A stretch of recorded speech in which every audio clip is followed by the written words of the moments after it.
qaraxii ugu weynaa adduunka marka laga yimaado aaladda ay wadamada heer caalamiga ah farsameeyaan ee nuclear-ka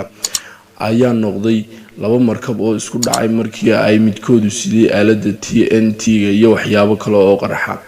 laga Nova Scotia qaraxu waxa uu dilay qiyaastii 1800 oo qof waxa kale oo burburay daaqado u jira 50 mayl qaraxan ayaa markii la baaray sababeen xamulo wadankani lahaa oo laga soo raray dalka Faransiiska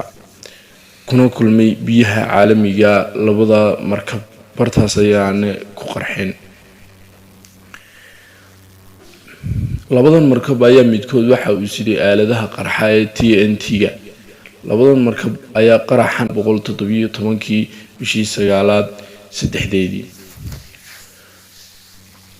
balse dhimashada dadka ayaa gaadhay ilaa 2000 oo qof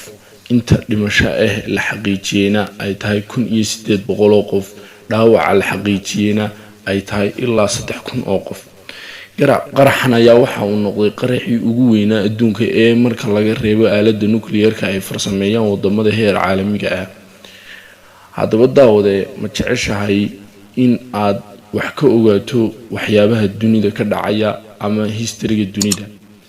haddaba daawade channelka subscribe saar muuqaalkana like saar nala wadaag wixii komitiya ee fikradaada ah naguna xidhnow siina share garaysa inoogu soo xidhmaan daawada adiga oo kala ah mahadsanid